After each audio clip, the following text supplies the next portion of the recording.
Hello everyone, a very warm and pleasant Sunday morning to all our viewers. और मैं स्वागत करता हूं आप सभी का हमारे इस चैनल लर्निंग पर। और मैं आशा करता हूं कि आप सभी घर पर स्वस्थ होंगे और मस्त होंगे और गवर्नमेंट द्वारा बनाए गए सभी कोविड प्रोटोकॉल्स का आप सभी पालन कर रहे होंगे। सो व्यूअर्स, अगर आपको हमारा कंटेंट पसंद आता है तो आप ज़्यादा से ज़्यादा हमारे इस कंटेंट को शेयर करें और हमारे इस पेज को लाइक और सब्सक्राइब करना ना भूलें। आप हमसे हमारे टेलीग्राम चैनल पर भी कनेक्ट हो सकते हैं, जिसका लिंक हमारे डिस्क्रिप्शन बॉक्स में दिया हुआ है। वहां पर भी हम आप लोगों को डेली बेसिस पर हिंदी और इंग्लिश की वॉकअप्स प्रोवाइड करवाते हैं और कुछ प्रैक्टिसेस भी आप लोगों को वहाँ डेली बेसिस पर दी जाती है, जिससे आपके जो भी ग्रामर के कंसेप्ट हैं वो आपके क्लियर हो सकें और जो भी आपके कॉम्पिटेटिव पर्पसेस हैं जैसे बैंक, एसएससी, यूपीएससी, वो सभी आपके साकार हो सकें। सो विजिट करना ना भूलें आप हमारे टेलीग्राम चैनल को। देखिए, जो आज का जो हमारा संडे स्पेशल है वो वैसे ही लिखा हुआ है यहाँ पे हेडिंग। वो है हमारा रशिया और यूक्रेन से रिलेटेड जो वॉर अभी चल रहा है। अब ऐसा ना हो जाए कि रशिया और यूक्रेन का जो वॉर है वो वर्ल्ड वॉर में तब्दील हो जाए। तो हमें क्या है, रशिया और यूक्रेन वॉर की हर एक माइन्यूट डिटेल हम लोगों को पता होनी चाहिए कि ये वॉर हुआ क्यों, कब इस वॉर की स्टार्ट हुई या कब ये वॉर स्टार्ट हुआ। ये सारी चीज़ें हम लोगों को पता होनी चाहिए। तो चलिए स्टार्ट करते हैं हम लोग। देखिए, रशिया और जो यूक्रेन है, रशिया और यूक्रेन जो है, ये पहले पार्ट थे सोवियत यूनियन का। किसका? सोवियत यूनियन का क्या थे? ये पहले पार्ट थे। अब देखिए, सोवियत यूनियन को हम बोल सकते हैं यूएसएसआर। क्या? यूएसएसआर। यूएसएसआर का मतलब होता है, हो जाएगा union of Soviet socialist republics. Union of Soviet socialist republics. इसमें क्या है, लगभग 15 कंट्रीज थी, जिसमें कौन थी? रशिया और यूक्रेन भी क्या थी? एक कंट्रीज थी। दोनों कंट्रीज भी यूएसएसआर का पार्ट थी या सोवियत यूनियन का पार्ट थी। अब ये सोवियत यूनियन जो है, ये बनाया गया था यूरेशिया के पर्पज से। यूरेशिया का मतलब क्या है? यूरोप और एशिया। दैट मीन्स जो 15 कंट्रीज थी वो यूरोप की और एशियन कंट्रीज थी। कुछ यूरोप की कंट्रीज थी, कुछ एशियन कंट्रीज थी। तो इन्हीं को मिला के क्या है, सोवियत यूनियन बना था, जिसमें क्या था? यूरेशियन कंट्रीज थी। यूरेशियन का मतलब यूरोप और एशिया की 15 कंट्रीज थी इसमें। और ये चला है लगभग 1922 से 1991 तक। 1922 में इसकी स्थापना हुई थी और 1991 तक ये चला है।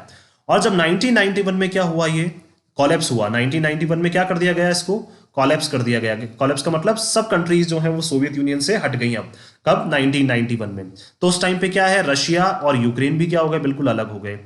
तो उस टाइम पे जो यूक्रेन की पॉलिसी है, यूक्रेन ने सोचने लगा कि अब हम लोग सोवियत यूनियन से तो अलग हो ही गए। तो यूक्रेन की पॉलिसी होने लगी कि भाई अब हम लोग क्या चाहते हैं, हम चाहते हैं कि अब हमारी कंट्री जो है वो बिल्कुल सॉवरेन रहे या इंडिपेंडेंट रहे। अब हम नहीं चाहते कि हम किसी भी कंट्री के साथ क्या करें, कोई टाई अप्स करें। लेकिन इनको धीरे धीरे लगने लगा कि अगर हम लोगों को सॉवरेन रहना है, इंडिपेंडेंट रहना है या अपनी कंट्री को पावरफुल बनाना है, तो अब हमें क्या करना पड़ेगा, अपनी फॉरेन पॉलिसी में कुछ ना कुछ चेंजेस हम लोगों को करने पड़ेंगे। फॉरेन पॉलिसी का मतलब आपको किस कंट्री के साथ हमें रिलेशंस रखने हैं, किसके साथ नहीं रखने हैं, ये सारी चीजें अब आपको सोचनी पड़ेंगी। अब इनको लगने लगा कि भाई हमारी जो नेबरिंग कंट्रीज हैं उसमें रशिया है, यूरोप है और बहुत सारी वेस्टर्न कंट्रीज भी हैं जो क्या कर सकती हैं, हमारा सपोर्ट कर सकती हैं। तो इनको लगने लगा चलो हम फॉरेन पॉलिसी में क्या करते हैं, इन्होंने यूरोपियन यूनियन के साथ नज़दीकियां बढ़ाना स्टार्ट कर दी। रशिया के साथ इन्होंने नज़दीकियां बढ़ाना स्टार्ट कर दी वापस से। पहले बोल रहे थे कि अब लोग सॉवरेन या इंडिपेंडेंट रहना चाहते हैं, लेकिन इनको लगने लगा कि अगर हम लोगों को वहाँ सर्वाइव करना है तो यूरोप के साथ, रशिया के साथ और भी जो वेस्टर्न पॉलिटीज़ हैं, वेस्टर्न जो कंट्रीज़ हैं बहुत सारी जैसे यूएस, इनके साथ हमें अब रिलेशंस क्या करने पड़ेंगे, मजबूत करने पड़ेंगे। अब देखिए, यहां तक तो क्या, चलो ठीक है, इन्होंने क्या रिलेशंस अपने मजबूत करना स्टार्ट कर दिया। फिर पिक्चर में आ जाता है हमारे एकदम नाटो।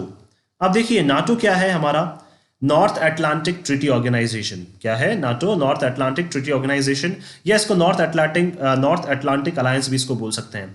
इसमें टोटल 30 कंट्रीज का क्या है, ये मेंबर्स हैं। इसमें 30 कंट्रीज जो है टोटल मेंबर्स हैं, जिसमें 28 तो है यूरोपियन कंट्रीज। कितनी है? 28 तो है यूरोपियन कंट्रीज और 2 है हमारी नॉर्थ अमेरिकन कंट्रीज।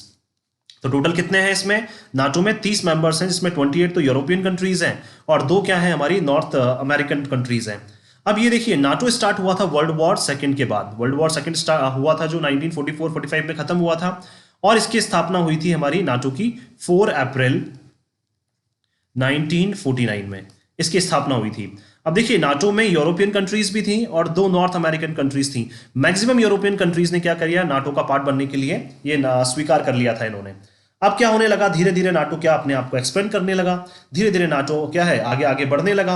अब देखिए, नाटो में जो सबसे पावरफुल था वो था यूएस। ठीक है, और यूएस और रशिया के रिलेशंस क्या हमेशा से थोड़े खराब रहे हैं। तो नाटो ने क्या कर दिया, अपने आप को एक्सपेंड करना स्टार्ट कर दिया। और एक्सपेंड भी किस साइड पे? जैसे रशिया है, रशिया के ईस्टर्न बॉर्डर पे, रशिया के ईस्टर्न बॉर्डर पे क्या करने लग गए, ये अपने आप को एक्सपेंड करने लग गए।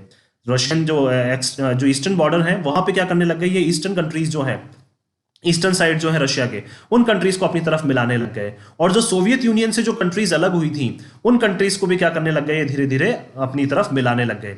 इनकी पहले जो डीलिंग्स थी, पहले ऐसा था कि ये क्या करेंगे, नाटो अपने आप को एक्सपेंड नहीं करेगा, लेकिन धीरे धीरे क्या करने लग गया, नाटो अपने आप को एक्सपेंड करने लग गया। और किस किस तरफ, ईस्टर्न कंट्रीज की अगर हम लोग बात करें तो वो कौन कौन सी है, देखिए यूक्रेन, यूक्रेन की तरफ वो बढ़ने लग गया, जॉर्जिया की तरफ वो बढ़ने लग गया, और मालडोवा की तरफ क्या वो बढ़ने लग गया। तो इन कंट्रीज की तरफ क्या है, मोल्डोवा, ये मोल्डोवा।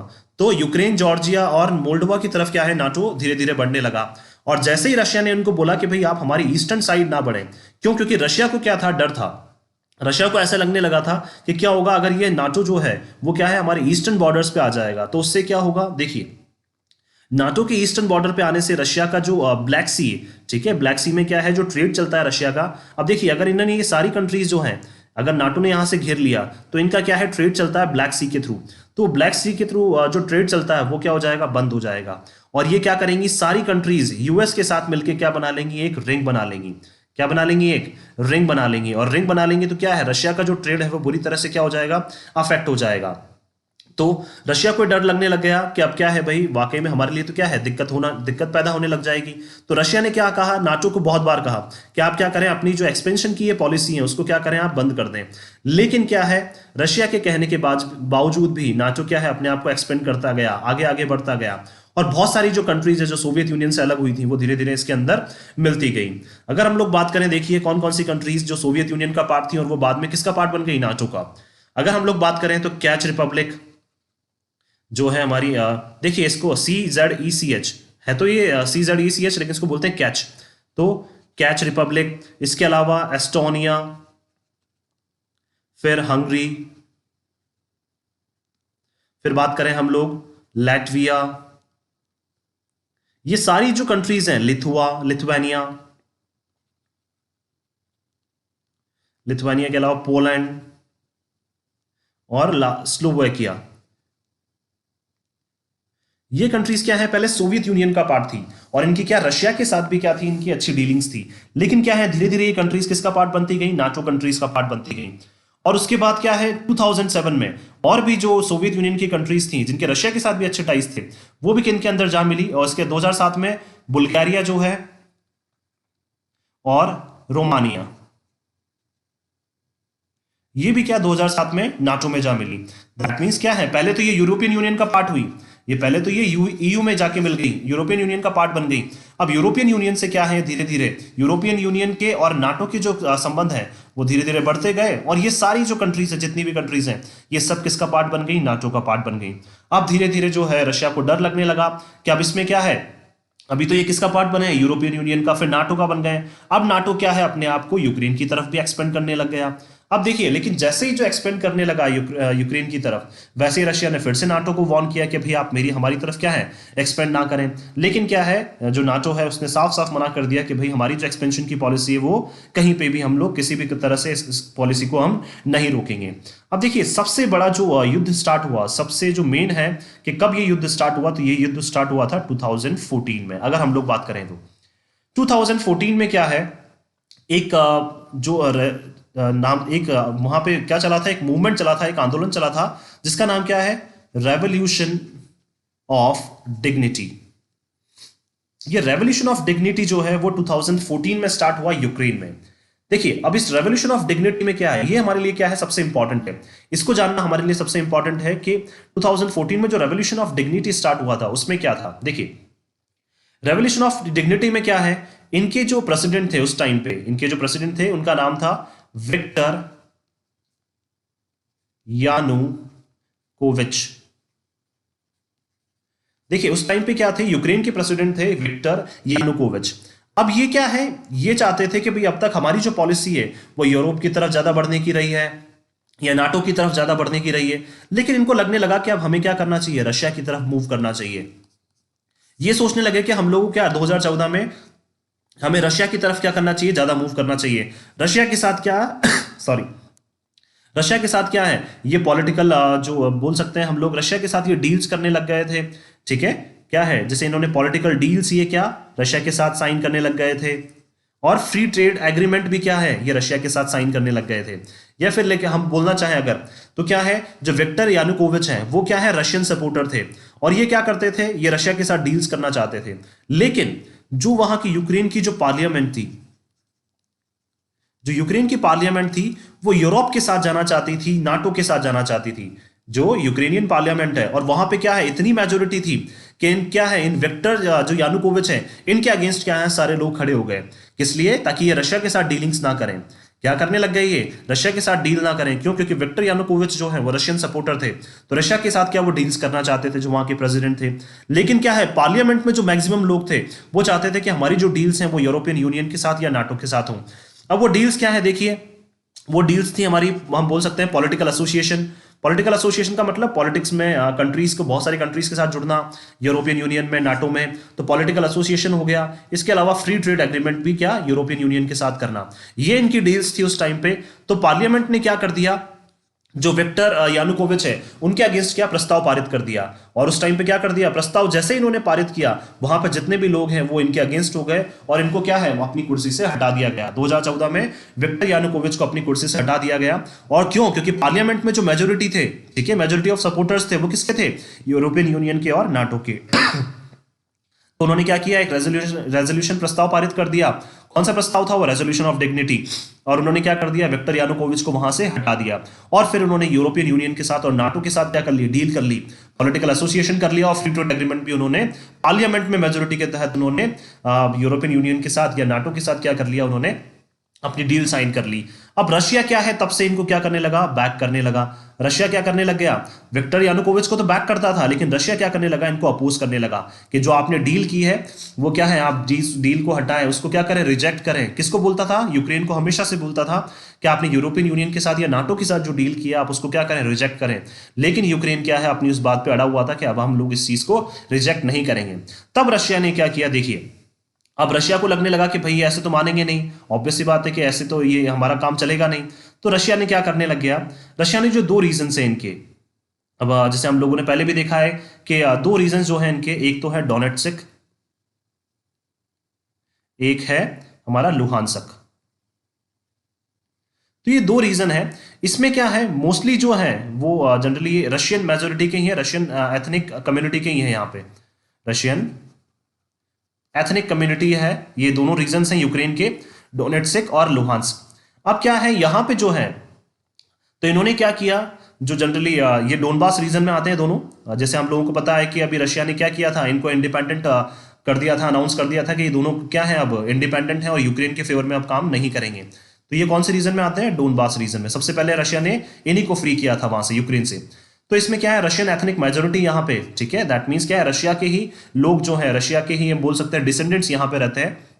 कहां पे, डोनेट्स्क में और लुहानस्क में। अब ये लोग अभी भी क्या कर रहे थे, रशिया को सपोर्ट कर रहे थे। जब यहाँ पे ये revolution of dignity, resolution of dignity जब चलने लगा वहां पे, तब भी ये लोग रशिया को सपोर्ट करते थे। तो इन लोगों को रशिया ने बोला, रशिया ने इनको सपोर्ट करना स्टार्ट कर दिया। और रशिया ने इनको क्या बोला कि इनको रशिया वॉर में सपोर्ट करता था, इनको बोलने लगा कि आप क्या करें, कि जो वहां पे यूक्रेन में क्या करें, यूक्रेन के अगेंस्ट आप क्या करें, आवाज उठाएं। और धीरे धीरे क्या है, ये लोग जो है वहां पे क्या, यूक्रेन के अगेंस्ट जो उन्होंने डिसीजन लिया उसके अगेंस्ट ये आवाज उठाने लग गए। अब तब से क्या है, इस वॉर की शुरुआत हो गई। जब से क्या है, ये वॉर चलने लग गया 2014 से। और जब से ये वॉर चल रहा है, हम लोग देख रहे हैं, जब से ये वॉर चल रहा है उसमें लगभग अब तक रशिया और यूक्रेन का, जब से ये वॉर चल रहा है उसमें लगभग अब तक अगर हम लोग बात करें तो 13,000 से ज्यादा लोगों की जान जा चुकी है 2014 से। अगर हम लोग बात करें, मेन कब स्टार्ट हुआ था, ये 2014 में स्टार्ट हुआ था। क्यों? क्योंकि जो विक्टर यानुकोविच है वो तो रशिया को सपोर्ट करना चाहते थे, लेकिन पार्लियामेंट ने क्या कर दिया, उनको वहां से अपनी पोस्ट से हटा दिया। और खुद में वहां पार्लियामेंट में मेजोरिटी जो सपोर्टर्स थे वो यूरोपियन यूनियन और नाटो के थे, तो वो उनको सपोर्ट करने लग गए, उनके साथ उन्होंने डील्स कर ली। रशिया क्या है, उस चीज को बैक करने लग गया, रशिया उस चीज को उसके अगेंस्ट खड़ा हो गया कि आप इस डील को रिजेक्ट करें। लेकिन वो डील रिजेक्ट करना क्या था, रशिया के लिए पॉसिबल नहीं था। तो रशिया ने क्या किया, जो डोनेट्स्क और लुहानस्क में जो उन्हीं की कम्युनिटी के जो लोग हैं उनको सपोर्ट करना स्टार्ट किया कि आप क्या करें, इनके अगेंस्ट खड़े हो जाएं, इनके अगेंस्ट क्या करें, आप आवाज उठाएं।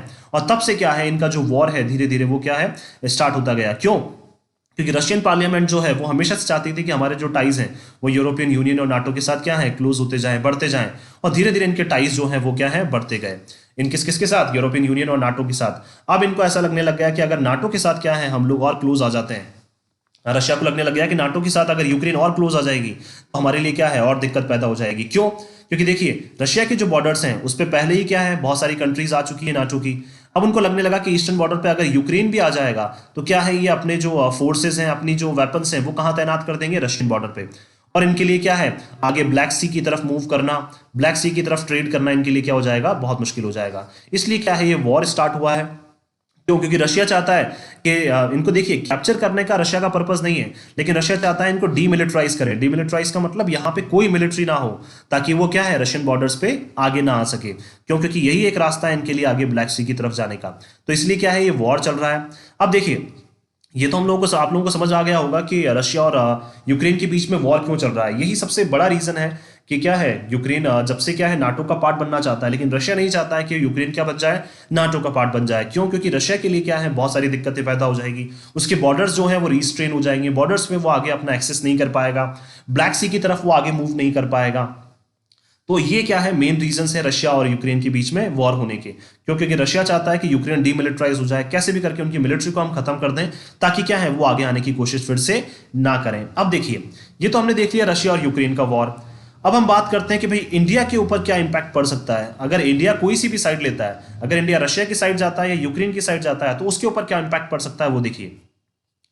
अगर इंडिया क्या है, रशिया की साइड में जाता है तो क्या होगा, इंडिया की जो हमेशा से पॉलिसी रही है, इंडिया की पॉलिसी रही है कि कोई भी जो स्ट्रांग कंट्री है वो अगर वीकर कंट्री को क्या करती है, अटैक करती है वीकर कंट्री के ऊपर, तो इंडिया कभी भी इस तरह की कंट्रीज को सपोर्ट नहीं करता है। अगर इंडिया रशिया को सपोर्ट करता है तो इंडिया की ये जो पॉलिसी है वो क्या हो जाएगी, खत्म हो जाएगी। क्यों? क्योंकि रशिया काफी स्ट्रांग कंट्री है और यूक्रेन क्या है, काफी वीक कंट्री है।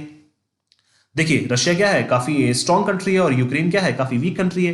तो इंडिया की जो पॉलिसी रही है कि कोई भी एक स्ट्रांग कंट्री किसी वीकर कंट्री पे क्या वॉर नहीं करेगी या अटैक नहीं करेगी। तो अगर रशिया के फेवर में जाते हैं तो इंडिया की ये पॉलिसी क्या हो जाएगी, खत्म हो जाएगी। तो लोग फिर इंडिया के अगेंस्ट खड़े हो जाएंगे। अगर हम लोग बात करें यूक्रेन के साथ जाने की, यूक्रेन के साथ अगर हम लोग जाते हैं तो रशिया के साथ क्या है, हमारी जो स्ट्रेटेजिक पार्टनरशिप है, स्ट्रेटेजिक पार्टनरशिप है हमारी, डिफेंस से रिलेटेड जो डील्स है हमारी, वो भी क्या है, हमारी रशिया के साथ बहुत सारी है। या फिर हम बोल सकते हैं कि 1971 में जब पूरा वर्ल्ड हमारे अगेंस्ट खड़ा हुआ था तो उस टाइम पे सॉरी, तो उस टाइम पे रशिया था ओनली सॉरी, और उस टाइम पे क्या था, ओनली रशिया था जो हमारे साथ 1971 में खड़ा हुआ था। या जब भी हम लोग क्या है, कश्मीर से रिलेटेड कब भी कोई रेजोल्यूशन रखते हैं कहीं पे, अगर हम लोग कहीं पे भी यूनाइटेड नेशंस में या कहीं पे भी यूएन में हम क्या करते हैं, कश्मीर से रिलेटेड कोई भी रेजोल्यूशन रखते हैं तो रशिया ही उसमें हमें सपोर्ट करता है। अब देखिए, अगर हम लोग यूक्रेन को सपोर्ट करते हैं तो हमारे रशिया के साथ जो स्ट्रेटेजिक डील्स हैं, डिफेंस डील्स हैं, वो क्या हो जाएंगी, या फिर रशिया ने इतना हमें सपोर्ट किया वो सारी चीजें क्या हो जाएंगी, हमारे लिए क्या हो जाएंगी, खत्म हो जाएंगी। और रशिया के साथ जो हमारे रिलेशंस थे, इतने अच्छे रिलेशंस थे अब तक के, वो सारे रिलेशंस क्या हो जाएंगे, हमारे खत्म हो जाएंगे। क्यों? क्योंकि देखिए एक रीजन ये भी है कि यूक्रेन ने अब तक हमें सपोर्ट नहीं किया है। जब भी हम लोगों ने कश्मीर से रिलेटेड जब भी रेजोल्यूशन लाया है हम लोगों ने, तो यूक्रेन ने कभी भी हमें सपोर्ट नहीं किया है। बट ये पर्पज नहीं है कि हम लोग इसी वजह से ओनली यूक्रेन को सपोर्ट ना करें। वो हम इसलिए भी सपोर्ट नहीं कर रहे हैं क्योंकि रशिया के साथ क्या है, हमारी बहुत इंपॉर्टेंट पार्टनरशिप्स हैं, डिफेंस डील्स हैं, तो उन डील्स को हम क्या खत्म नहीं करना चाहते हैं। इसके अलावा क्या है, रशिया से हम लोग ऑयल भी हम लोग वहां से, या पेट्रोलियम प्रोडक्ट्स भी क्या करते हैं, हम लोग वहां से मंगवाते हैं काफी लार्ज अमाउंट में। वहां पे क्या है, ऑलमोस्ट लगभग मान सकते हैं हम लोग टोटल जितना हम लोग इंपोर्ट करते हैं ऑयल, उसका 1% आता है। लेकिन बहुत सारी चीजें ऐसी हैं जो भी हम लोग और रशिया से क्या करते हैं, इंपोर्ट करते हैं। तो ये सारी चीजें क्या है, अगर हम इंडिया किसी भी एक कंट्री का फेवर लेता है तो दूसरी कंट्री क्या हो जाएगी, इंडिया से नाराज हो जाएगी। रशिया का फेवर लेता है तो ऑब्वियसली बात है, इंडिया की पॉलिसी जो है कि स्ट्रॉन्गर वीक पे वार ना करें, तो ये पॉलिसी क्या हो जाएगी, खत्म हो जाएगी। यूक्रेन का फेवर लेता है तो रशिया हमसे नाराज हो जाएगा। तो इंडिया की इसलिए पॉलिसी जो है वो क्या बनी हुई है, अभी एब्स्टेशनिस्ट की बनी हुई है। एब्स्टेशनिस्ट का मतलब क्या हो जाएगा कि इंडिया क्या है, अभी तक पीछे एब्सटेन किया हुआ है, अपने आप को इंडिया ने बचा के रखा हुआ है। इंडिया क्या है, अभी कोई भी स्टेप आगे नहीं लेना चाह रहा है। लेकिन क्या है, अब अगर इंडिया वाकई में आगे बढ़ना चाहता है तो इंडिया को कोई ना कोई स्टेप अप लेनी पड़ेगी। क्यों? क्योंकि जितनी भी वर्ल्ड जो पार्ट्स हैं, अब देखिए वेस्टर्न कंट्रीज तो क्या कर रही हैं, जैसे जैसे यूएस वगैरह हैं, वेस्टर्न कंट्रीज जो हैं वो क्या कर रही है, इंडिया को अपनी फेवर में लेने की कोशिश कर रही है। और अपने फेवर में लेने का मतलब क्या है, वो चाहती है कि इंडिया यूक्रेन को सपोर्ट करे। लेकिन क्या है, इंडिया को पता है, इंडिया ने अभी तक अपना जो स्टांस है वो क्या रखा है, बिल्कुल एब्सटेन रखा है, ठीक है, एब्स्टेशनिस्ट की तरह रखा है। क्यों? क्योंकि इंडिया क्या है, नहीं चाहता है, इंडिया अपने आप को बचा के रखना चाहता है और ये नहीं चाहता है कि किसी भी कंट्री के बीच में क्या हो, मतलब किसी भी कंट्री के फेवर में इंडिया खड़ा हो जाए। लेकिन वेस्टर्न कंट्रीज चाहती हैं कि इंडिया हमारे फेवर में आए, यूक्रेन की सपोर्ट में खड़ा हो जाए। लेकिन इंडिया ने अभी तक अपना स्टांस जो है, रुख है, वो साफ नहीं रखा है। क्यों? क्योंकि इंडिया ने हमेशा से कहा है कि हम लोग चाहते हैं कि ये कहाँ आ जाए, नेगोशिएशन टेबल पे आ जाए। कौन? दोनों कंट्रीज जो हैं, रशिया और यूक्रेन जो है, वो क्या किस पे आ जाए, नेगोशिएशन टेबल पर आ जाए। तो इसीलिए क्या है, इंडिया हमेशा से कोशिश कर रहा है कि रशिया और यूक्रेन के बीच में बातचीत हो जाए। इनके प्रेसिडेंट से इंडिया क्या है, रेगुलर कम्युनिकेशन करता है, रेगुलर कम्युनिकेट करता है कि आप जल्द से जल्द क्या करें, नेगोशिएशन टेबल पर आ जाएं। क्यों? क्योंकि कोई भी नहीं चाहता है कि ये वॉर जो है, वॉर ज़्यादा एस्केलेट हो जाए और ज़्यादा बढ़ जाए, जिससे सभी को क्या है, बहुत ज़्यादा नुकसान हो जाए। और अगर ये वॉर और आगे एस्केलेट होता है और ज़्यादा वर्स्ट हो जाता है और ज़्यादा बढ़ता है अगर ये, तो इंडिया को भी अपना क्या है, कोई ना कोई स्टैंड अप लेना ही पड़ेगा। क्यों? क्योंकि अब सब कंट्रीज चाह रही हैं कि इंडिया क्या है, अपना कोई ना कोई स्टैंड ले। और इंडिया को भी क्या है, अगर ग्लोबल लेवल पे लीड करना है, वर्ल्ड लेवल पे लीड करना है, तो इंडिया को भी अब कोई ना कोई अपना स्टेप लेना पड़ेगा। मैं आशा करता हूं कि आप सभी को ये समझ में आया होगा कि रशिया और यूक्रेन के बीच वॉर क्यों हो रहा है और उससे इंडिया के ऊपर क्या इंपैक्ट पड़ सकता है, इंडिया किस तरह से अपनी स्टेप्स को आगे मूव करेगा, किस तरह से इंडिया को अब आगे मूव करना चाहिए, किस डायरेक्शन में सोचना चाहिए। जो सारी चीज़ें मैं आशा करता हूं कि आप सभी को समझ में आई होगी। थैंक यू सो मच कि आपने इस वीडियो को अंत तक देखा। अगर आपको हमारा ये वीडियो पसंद आया तो आप ज़्यादा से ज़्यादा इस वीडियो को शेयर करें और हमारे इस पेज को लाइक और सब्सक्राइब करना ना भूलें। Thank you so much once again for your love and support.